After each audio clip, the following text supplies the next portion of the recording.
नमस्कार। नीली युग स्टडी चैनल में आप सब दोस्तों का हार्दिक स्वागत है। आज हम इस वीडियो में देखने वाले हैं CBSE class 8 NCERT solution. Subject है विज्ञान और विज्ञान सब्जेक्ट के अंदर पार्ट नंबर है 7वां नंबर का, जिसका नाम है पौधे एवं जंतुओं का संरक्षण। पौधे एवं जंतुओं का संरक्षण नामक जो आपको एक पाठ दिया है, एक अध्याय दिया है, उन पाठ का इस वीडियो में हम जो उनका अभ्यास है, उन अभ्यास के सारे प्रश्नों को हम सॉल्यूशन के रूप में देखने वाले हैं। तो वीडियो को ज़रूर देखना। स्टार्ट करते हैं वीडियो की। देखिए आपके सामने पहला सवाल ये रहा। देखिए क्या है, रिक्त स्थानों की उचित शब्दों द्वारा पूर्ति कीजिए। तो देखिए पहला है, देखिए कौन सा है, वह क्षेत्र जिसमें जंतु अपने प्राकृतिक आवास में संरक्षित होते हैं खाली जगह कहलाता है। उसे क्या कहलाता है? तो उसको दोस्तों कहा जाता है अभयारण्य। उसको हम क्या कहते हैं? अभयारण्य। इधर आएगा अभयारण्य। दूसरा यानी कि ख है, किसी क्षेत्र विशेष में पाई जाने वाली स्पीसीज खाली जगह कहलाती है। तो उसको क्या कहलाती है? तो उसको कहा जाता है विशेष क्षेत्रीय स्पीसीज। क्या कहते हैं? विशेष क्षेत्रीय स्पीसीज। तो इधर आएगा। तीसरा है, देखिए तीसरा क्या है, प्रवासी पक्षी सुदूर क्षेत्रों से खाली जगह पर परिवर्तन के कारण पलायन करते हैं। तो किसके कारण वो करते हैं? जलवायु में। किसके करते हैं? जल। इधर आएगा जलवायु में। सवाल नंबर दूसरा, निम्नलिखित में अंतर स्पष्ट कीजिए। देखिए इधर किस किस में? तो देखिए पहला है वन्य प्राणी उद्यान एवं जैवमंडलीय आरक्षित क्षेत्र, दोनों में। तो देखिए पहला है वन्य प्राणी उद्यान और जैवमंडलीय आरक्षित क्षेत्र। तो दोनों में क्या है? वन्य प्राणी उद्यान में है वनों के तरह कुछ ऐसे भी क्षेत्र है जहाँ वन्य प्राणी जंतु परिरक्षित एवं संरक्षित रहते हैं। ये वन्य प्राणी उद्यान कहलाते हैं। जैवमंडलीय आरक्षित क्षेत्र में वन्य जीवन, पौधों और जंतु संसाधनों और उस क्षेत्र के आदिवासियों के पारंपरिक ढंग से जीवन यापन के लिए है। दूसरा है ख, चिड़ियाघर एवं अभयारण्य। दूसरा क्या है? चिड़ियाघर एवं अभयारण्य। तो देखिए वो क्या है, यह है चिड़ियाघर और अभयारण्य। में पहला है मानव द्वारा निर्मित में कृत्रिम आवास जिसमें विभिन्न प्रकार के जीव जंतुओं को रखा जाता है, उसको चिड़ियाघर कहलाते हैं। और वह स्थान जहाँ जंतु एवं उनके आवास किसी भी प्रकार के विक्षोभ से पूरी तरह से सुरक्षित रहते हैं। दूसरा है चिड़ियाघर में वन्य प्राणी अपनी इच्छा से भ्रमण नहीं कर सकते। इनमें अधिकतर जीव पिंजरों में कैद होते हैं। और इधर क्या होता है? अभयारण्य में अभयारण्य जंतुओं को एक ऐसा प्राकृतिक आवास प्रदान कराते हैं जिसमें कोई भी जीव अपनी इच्छा से भ्रमण कर सकता है। इसमें जीव किसी भी प्रकार की कैद में नहीं होता है। नंबर 3, चिड़ियाघर वन्य प्राणियों के लिए अधिक आरामदायक स्थान नहीं है और अभयारण्य वन्य प्राणियों के लिए आरामदायक एवं सुरक्षित आवास है। अब देखते हैं नंबर 3 क्या है, संकटापन्न एवं विलुप्त स्पीसीज। तो देखिए उनका आंसर इधर दिया है, संकटापन्न स्पीसीज और इधर है विलुप्त स्पीसीज। तो इनमें है कि वह स्पीसीज जो विलुप्त होने की कगार पर है संकटापन्न स्पीसीज कहलाती हैं। उदाहरण सफ़ेद चीता, शेर, हाथी, जंगली भैंस आदि। और विलुप्त स्पीसीज में क्या है, स्पीसीज जो विलुप्त हो चुकी है विलुप्त स्पीसीज कहलाती है। उदाहरण डायनासोर। और ग, वनस्पति जाति और प्राणी जात। तो किसी क्षेत्र विषय में पाए जाने वाले पेड़ पौधे उस क्षेत्र के वनस्पति जात कहलाते हैं और किसी क्षेत्र विशेष में पाए जाने वाले जीव जंतु उस क्षेत्र के प्राणी जात कहलाते हैं। अब देखते हैं सवाल नंबर तीसरा, वनोन्मूलन का निम्न पर क्या प्रभाव पड़ता है, चर्चा कीजिए। तो इनमें क है वन्य प्राणी। तो देखते हैं क, वन्य प्राणियों पर वनोन्मूलन का प्रभाव तो देखते हैं वनोन्मूलन से लगातार वन्य क्षेत्र समाप्त हो जा रहे हैं, जिससे वन्य प्राणियों का आवास क्षेत्र भी समाप्त होता जा रहा है। आवास न मिलने पर कुछ प्राणी मर जाते हैं तथा अन्य किसी दूसरे वन के क्षेत्र की तरफ दौड़ते हैं, जिससे उस क्षेत्र के जीवों पर भी प्रभाव पड़ता है। इस प्रकार वनोन्मूलन का सबसे अधिक प्रभाव वन्य प्राणियों पर पड़ता है। अब देखते हैं ख, पर्यावरण। तो देखिए पर्यावरण में क्या है। पर्यावरण, हम जानते हैं कि हमारे पर्यावरण में प्राणी जगत तथा वनस्पति जगत दोनों आपस में अनेक पर्यावरणीय साधनों के बीच संतुलन बनाए रखते हैं। यदि वन, जिन्हें पर्यावरण के फेफड़े कहते हैं, काट दिए जाए तो पर्यावरण क्या हो जाता है। तो पर्यावरण में प्रदूषण तथा असंतुलन फैल जाएगा, जो संपूर्ण जीव जगत को प्रभावित करेगा। वन काटने के कारण CO2 मीन्स कार्बन डाइऑक्साइड की अधिक मात्रा के कारण उत्पन्न ग्रीन हाउस प्रभाव भी पर्यावरण को प्रभावित करता है। वन काटने पर वर्षा दर भी घटती है। अब देखते हैं नंबर 3, गांव, ग्रामीण क्षेत्र। हम जानते हैं कि वे ग्रामीण लोग जिनके गांव वनों के समीप हैं, अपनी जीविका के लिए तथा अनेक दैनिक जरूरतों के लिए वनों पर निर्भर रहते हैं।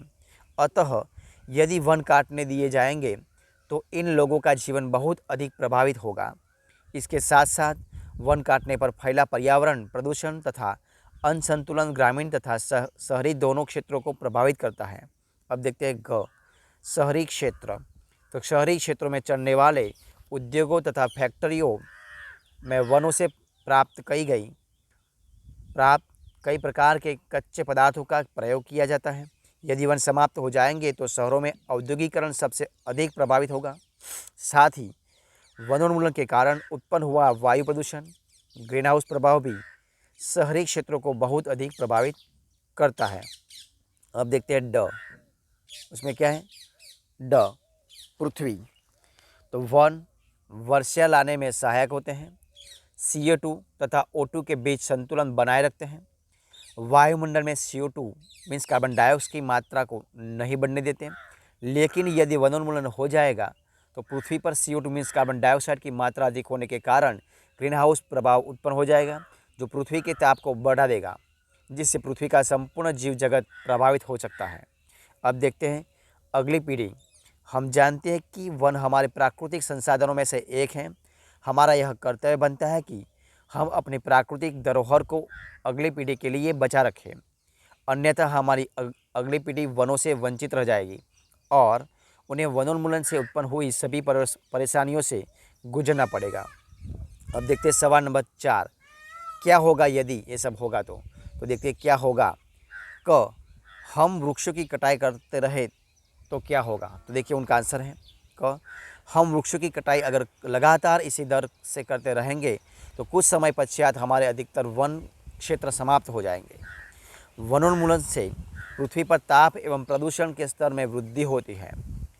इससे भौम जल स्तर भी नीचे गिर जाता है। वनोन्मूलन से वायुमंडल में कार्बन डाइऑक्साइड की मात्रा भी बढ़ती है, जिससे प्राकृतिक संतुलन भी प्रभावित होता है।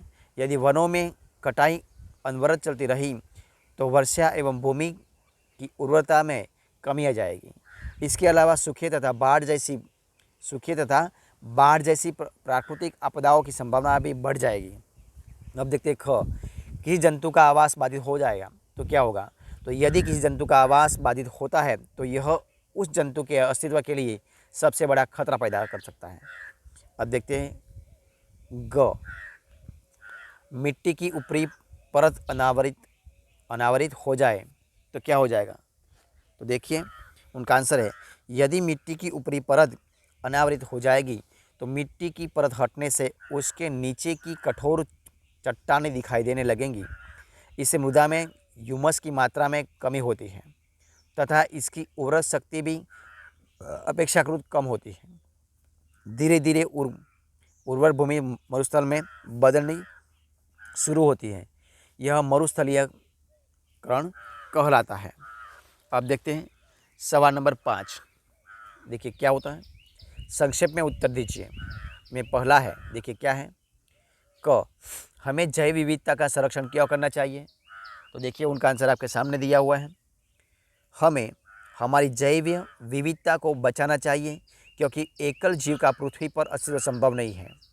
जैव विविधता के कारण ही पृथ्वी पर जीवों में संतुलन बना रह पाता है। इसलिए अब देखते हैं ख, संरक्षित वन भी वन्य जंतुओं के लिए पूर्ण रूप से सुरक्षित नहीं है क्यों? तो देखिए उनका आंसर है, संरक्षित वन्य भी वन्य जंतुओं के लिए पूरी तरह से सुरक्षित नहीं है, क्योंकि कुछ लालची लोग अपने निजी फायदे के लिए यहाँ पर रहने वाले जानवरों का शिकार करते हैं। इसीलिए हम कह सकते हैं कि संरक्षित वन्य भी वन्य प्राणियों के लिए अब सुरक्षित नहीं रहे। अब तीसरा देखते हैं, ग, कुछ आदिवासी वन जंगल पर निर्भर करते हैं, कैसे? तो देखते हैं उनका ग में आंसर क्या है। आदिवासी लोग वनों में या वनों के निकट रहने वाले लोग होते हैं। ये लोग अपनी प्रत्येक आवश्यकता की पूर्ति वनों से प्राप्त उत्पादों से करते हैं। इस प्रकार हम कह सकते हैं कि कुछ आदिवासी वनों पर निर्भर करते हैं। अब देखते हैं ड, ये क्या है? देखिए ड में क्या है, रेड डाटा पुस्तक क्या है? रेड डाटा पुस्तक रेड डाटा पुस्तक क्या है? तो देखिए वो है वनोन्मूलन के कारण। वनोन्मूलन का अर्थ है क्या है? वनोन्मूलन का समाप्त करने पर प्राप्त भूमि का अन्य कार्यों के लिए उपयोग करना वनोन्मूलन के निम्नलिखित कारण है। नंबर 1, कृषि के लिए भूमि प्राप्त करना, घरों एवं कारखानों का निर्माण करना। तीसरा, फर्नीचर बनाने अथवा लकड़ी का ईंधन के रूप में उपयोग करना। और वनोन्मूलन के प्रभाव तो नंबर 1 है, पृथ्वी का ताप बढ़ जाता है। दूसरा, प्रदूषण के स्तर में वृद्धि होती है। तीसरा, भौम जल स्तर भी नीचे गिर जाता है। चौथा, भूमि की उर्वरता में कमी हो जाती है। पांचवा, इसके कारण बाढ़ तथा सूखे जैसी प्राकृतिक आपदाओं की संभावना बढ़ जाती है। अब देखते हैं ड दोस्तों, ड अब आएगा, ठीक है, वो उसका जो चल रहा था वही था ग में, अब ड आएगा। रेड डाटा पुस्तक क्या है? तो अब देखते हैं ड इधर आएगा। तो देखते हैं रेड डाटा पुस्तक। रेड डाटा पुस्तक वह पुस्तक है जिसमें सभी संकटापन्न स्पीशीज़ का रिकॉर्ड रखा जाता है। पौधों, जंतुओं और अन्य स्पीशीज़ के लिए अलग अलग रेड डाटा पुस्तक है। अब देखिए च, प्रवास। तो प्रवास वह परिघटना है जिसमें किसी स्पीशीज़ का अपने आवास से किसी अन्य आवास में हर वर्ष की विशेष अवधि में विशेष प्रजनन हेतु चलना होता है। अब देखते हैं सवाल नंबर 6, ये क्या होता है? देखते हैं सवाल नंबर 6 क्या होता है। तो फैक्ट्रियों एवं आवास की मांग की आपूर्ति हेतु वनों की अनवरत कटाई हो रही है। क्या इन परियोजनाओं के लिए वृक्षों की कटाई न्याय संगत है? इस पर चर्चा कीजिए तथा एक संक्षिप्त रिपोर्ट तैयार कीजिए। तो देखिए उनका आंसर आपके सामने है, क्या है? देखिए, फैक्ट्रियों एवं आवास की मांग की आपूर्ति के लिए वनों की अनावृत कटाई हो रही है, यह न्याय संगत नहीं है, क्योंकि वन हमारी अमूल्य धरोहर है, हमारे मुख्य प्राकृतिक संसाधनों में से एक है, इसलिए हमें इन्हें संरक्षित रखना चाहिए। हम जानते हैं कि वन हमारे लिए बहुत अधिक आवश्यक है। ये वर्षा लाने में सहायक है। वायु में O2 मीन्स ऑक्सीजन तथा CO2 मीन्स कार्बन डाइऑक्साइड के बीच संतुलन बनाए रखते हैं। इसीलिए हमें चाहिए कि वनों को हम बचाकर रखें। यदि किसी कारणवश हमें वनों की कटाई भी करनी पड़े तो हमें पुनः वन रोपण करना चाहिए।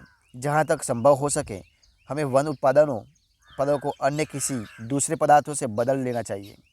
लोग अपने निजी लालच के लिए औद्योगिकरण को लगातार बढ़ावा दे रहे हैं, जिससे लगातार वनों की कटाई हो रही है। उन्हें समझना चाहिए कि वन हमारे प्राकृतिक संसाधन हैं, हमें उन्हें अपनी आने वाली पीढ़ी के लिए बचा कर रखना चाहिए। अनावश्यक रूप से हमें वनों की कटाई नहीं करनी चाहिए। अब देखिए सवाल नंबर 7, देखिए क्या है। अपने स्थानीय क्षेत्र में हरियाली बनाए रखने में आप किस प्रकार योगदान दे सकते हैं? अपने द्वारा की जाने वाली क्रियाओं की सूची तैयार कीजिए। तो देखिए इसमें क्या है, तो उसमें आंसर है, अपने स्थानीय क्षेत्रों में हरियाली बनाए रखने में हम निम्नलिखित प्रकार से योगदान दे सकते हैं। इनमें पहला है अधिक से अधिक पेड़ लगाकर। दूसरा है पार्क आदि बनवाकर। तीसरा, सड़कों के किनारे पेड़ लगाकर। चौथा, कागज़ बचाकर। पांचवा, कम से कम पेड़ों की कटाई करके। छठा, लोगों को अधिक वृक्षारोपण के लिए जागरूक करके। सवाल नंबर 8 है, वनोन्मूलन से वर्षा दर किस प्रकार कम हुई है, समझाइए। तो देखिए उनका आंसर है वनोविनाश के कारण कार्बन डाइऑक्साइड के उपयोग में कमी आई है, जिससे वायुमंडल में इसकी मात्रा बढ़ गई है। क्योंकि CO2 पृथ्वी द्वारा उत्सर्जित ऊष्मीय विकिरणों को अवशोषित कर लेती है, अतः इसकी कम मात्रा के परिणाम स्वरूप विश्व उष्ण हो रहा है। पृथ्वी के ताप में वृद्धि के कारण जल चक्र का संतुलन बिगड़ गया है, जिससे वर्षा दर में कमी हुई है। अब देखते हैं सवाल नंबर 9। देखिए क्या है, ये रहा। अपने राज्य के राष्ट्रीय उद्यानों के विषय में सूचना एकत्र कीजिए। भारत के रेखा मानचित्र में उनकी स्थिति दर्शाइए। छात्र है उनको एक स्वयं करना है। अब सवाल नंबर 10 है, हमें कागज़ की बचत क्यों करनी चाहिए? उन कार्यों की सूची बनाइए जिनके द्वारा आप कागज़ की बचत कर सकते हैं। देखिए उनका आंसर है हमें कागज़ की बचत वनों को बचाने के लिए करनी चाहिए। लगभग 1 टन कागज़ बनाने के लिए 17 वृक्षों की आवश्यकता पड़ती है। कागज़ की बचत से वनों के साथ साथ हानिकारक रासायनिक पदार्थ, जल तथा ऊर्जा जो इसको बनाने में प्रयुक्त होते हैं की भी बचत होती है। अतः निम्नलिखित कार्यों के द्वारा कागज़ की बचत की जा सकती है। कौन कौन सी? नंबर 1 है पुनः चक्रण, दूसरा है पुनः उपयोग, तीसरा है मितव्ययता से उपयोग, चौथा है जन जागरूकता अभियान चलाकर। अब देखिए सवाल नंबर 11। दी गई शब्द पहली को पूरा कीजिए ऊपर से नीचे की ओर। तो विलुप्त स्पीसीज की सूचना वाली पुस्तक। दूसरा है जंतु व पौधों, जंतुओं एवं सूक्ष्म जीवों की किस्में एवं विभिन्नताएं। देखिए 22 से दाई ओर। पृथ्वी का वह भाग जिसमें सजीव पाए जाते हैं। तीसरा विलुप्त हुई स्पीसीज। नंबर 4 एक विशिष्ट आवास में पाई जाने वाली स्पीसीज। तो देखिए उनका आंसर आपके सामने इधर रखा है। देखिए क्या है, नंबर 1 क्या है, रेडेडार। क्या है, रेड डाटा पुनः पुस्तक, रेड डाटा पुस्तक इस तरफ पहला है, दूसरा इस तरफ है। देखिए कैसा है, जैवमंडल है दूसरा। तीसरा है क्या है, तीसरा संकटापन्न। चौथा विशेष क्षेत्रीय इस प्रकार है। ठीक है, तो दोस्तों इस प्रकार हम इस वीडियो को हम इधर ख़त्म करते हैं। तो अगर आपको इस वीडियो अच्छा लगा हो, पसंद आया हो, यूज़फुल लगा हो, तो वीडियो को लाइक कीजिए, कमेंट कीजिए और आपके दोस्तों में शेयर कर दीजिए। और लास्ट में अब तक आपने इसी चैनल को यानी कि नीलयुग स्टडी चैनल को सब्सक्राइब नहीं किया तो उनको सब्सक्राइब कर लीजिए। बगल में जो बेल आइकन दिया है उनको भी प्रेस कर लीजिए, यानी कि जब भी कोई नया वीडियो इस चैनल में अपलोड हो तो सबसे पहले आपको एक नोटिस मिल जाएगा और सबसे पहले आप वीडियो देख सकेंगे। वीडियो को फर्स्ट से अंत तक देखने के लिए आप सब दोस्तों का मैं बहुत बहुत धन्यवाद करता हूँ।